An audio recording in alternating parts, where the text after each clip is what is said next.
Today's lecture is about negation. The negation that we're going to be talking about today is a truth functional connective. It differs from disjunction and conjunction in that instead of combining two propositions into a new proposition, it just converts one proposition into a new proposition.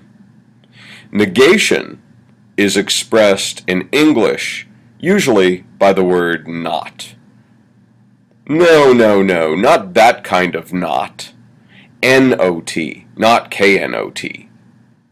Now in English, the word not can be used in a variety of ways.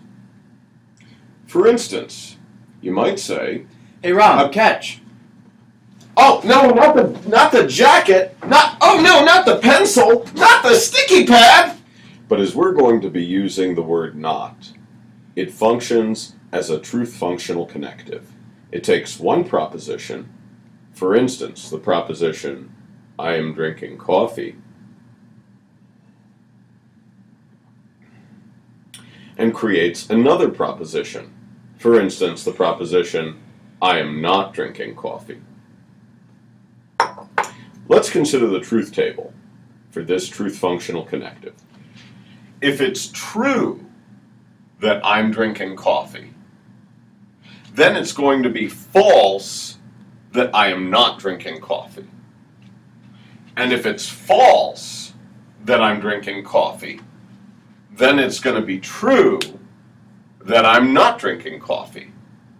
In general, for any proposition P, whenever P is true, then the negation of P, call it not P, is going to be false. And whenever P is false, then the negation of P, not P, is going to be true. We can abbreviate the negation of P by using this symbol. That stands for negation, and that's the negation of P. Sometimes it's not obvious how to negate a proposition. For instance, consider the proposition, "Walter has stopped beating his dogs." What's the negation of that proposition? Is it, "Walter has not stopped beating his dogs"? Well, let's see. If it's true that Walter has stopped beating his dogs, then it's going to be false that Walter has not stopped beating his dogs. So far, so good. But now, what if it's false that Walter has stopped beating his dogs? Does that mean that it's going to be true that Walter has not stopped beating his dogs? Well, not necessarily. Suppose the reason it's false that Walter has stopped beating his dogs is that Walter doesn't have any dogs. Or suppose it's false that Walter has stopped beating his dogs because Walter never did beat his dogs. In either of those two cases, it would not be true that Walter has not stopped beating his dogs. So, Walter has not stopped beating his dogs is not the negation of Walter has stopped beating his dogs. See, if it were the negation of Walter has stopped beating his dogs, then we'd have the truth table for negation right here. But we don't, since it could be false that Walter has stopped beating his dogs, but still not true that Walter has not stopped beating his dogs. So this is not the negation of this. In English, the only phrase I know of that reliably expresses negation is the phrase, "It is not the case that." So if you want to negate some proposition, for instance, the proposition that Walter has stopped beating his dogs, you just append, "It is not the case that," to the beginning of it, and you can reliably negate it. So, "It is not the case that Walter has stopped beating his dogs" is the negation of Walter has stopped beating his dogs. Because whether Walter has not stopped beating his dogs, or whether Walter never did beat his dogs, or whether Walter doesn't even have any dogs, it's still going to be true that it is not the case that Walter has stopped beating his dogs. So remember, the truth table for negation shows us what it is that negation does. Negation takes a proposition, call it P, and creates a new proposition, the negation of P, that's false when P is true, and that's true when P is false. But what is the negation of the negation of P?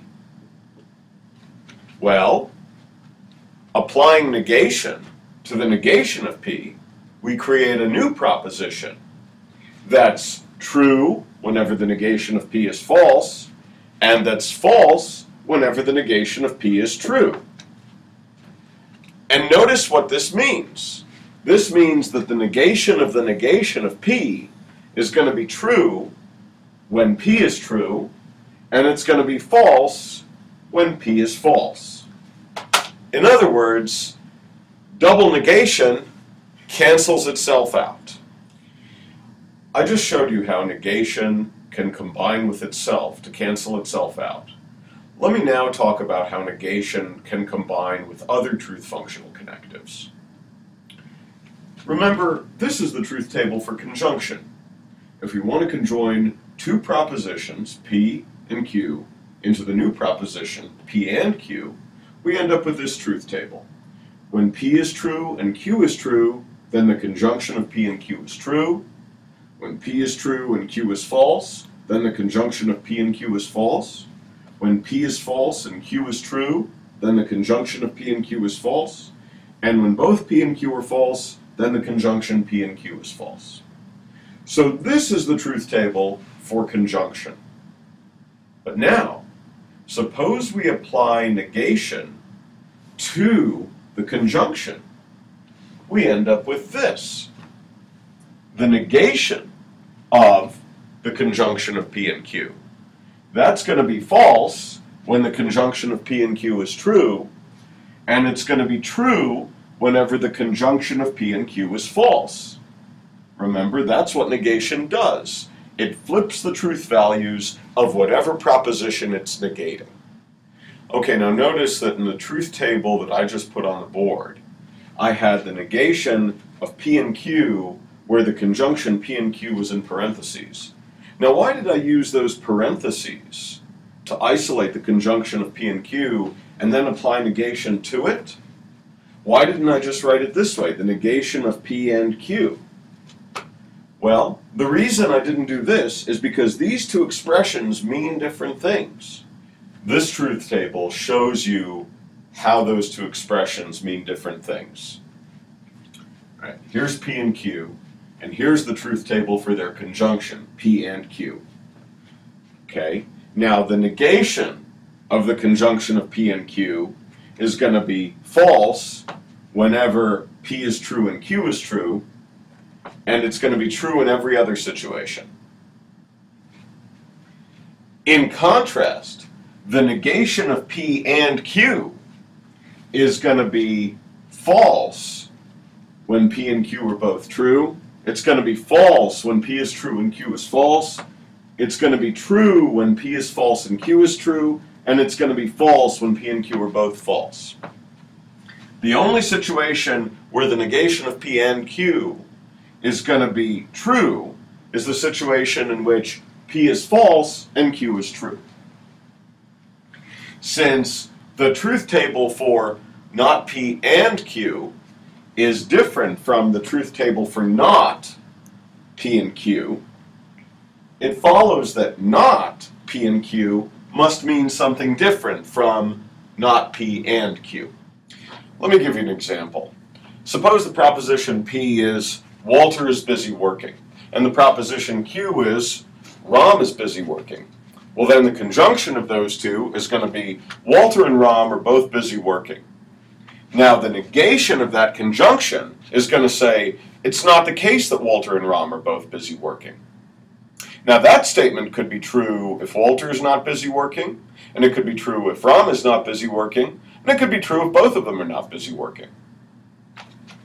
Now, that's a very different statement from the statement, it's not the case that Walter is busy working and Ram is busy working. Right? That statement could not be true if Ram is not busy working. Because part of what you're saying there is Ram is busy working and Walter isn't. That's a very different statement from saying it's not the case that Walter and Rom are both busy working.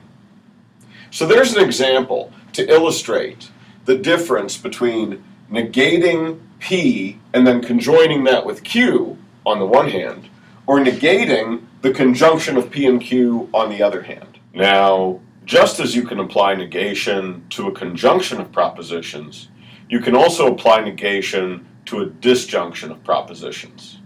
Now remember how disjunction works. If you have a proposition P and a proposition Q, the disjunction of those two propositions, P or Q, is going to be true whenever P and Q are both true.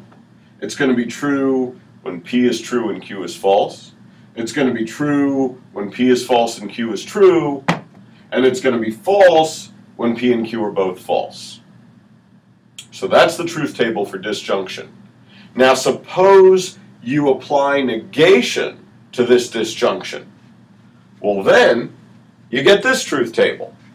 The negation of P or Q is going to be false when P and Q are both true. It's going to be false when P is true and Q is false. It's going to be false when P is false and Q is true. And the only situation in which it's going to be true is the situation in which P and Q are both false. Now you may have noticed that on that last truth table, I wrote the negation of P or Q, where the P or Q was in parentheses. And you might wonder, well, why didn't I just write the negation of P or Q? Well, again, it's because these two expressions mean two different things. Here's a truth table that shows how those two expressions differ in meaning. So the negation of the disjunction P or Q, that's going to be false in the situation when P and Q are both true. It's going to be false in the situation where P is true and Q is false. It's going to be false in the situation where P is false and Q is true. And the only situation where that proposition is going to be true is the situation where P and Q are both false. In contrast, the proposition, the negation of P or Q, is going to be true when P and Q are both true. It's going to be false when P is true and Q is false. It's going to be true when P is false and Q is true. And it's going to be true when P and Q are both false. So, this proposition and this proposition are true in different situations, and so they must mean different things. Here's an example to illustrate the point. Again, suppose that the proposition P is Walter is busy working, and the proposition Q is Rom is busy working. Well, then the disjunction P or Q is going to be Walter or Rom is busy working. And the negation of that disjunction is going to be, it's not the case that Walter or Rom is busy working. Or, in other words, neither Walter nor Rom is busy working. That's what this says. This says neither Walter nor Rom is busy working. But the disjunction of not P and Q says Walter is not busy working or Rom is busy working. And that means something very different from neither Walter nor Rom is busy working.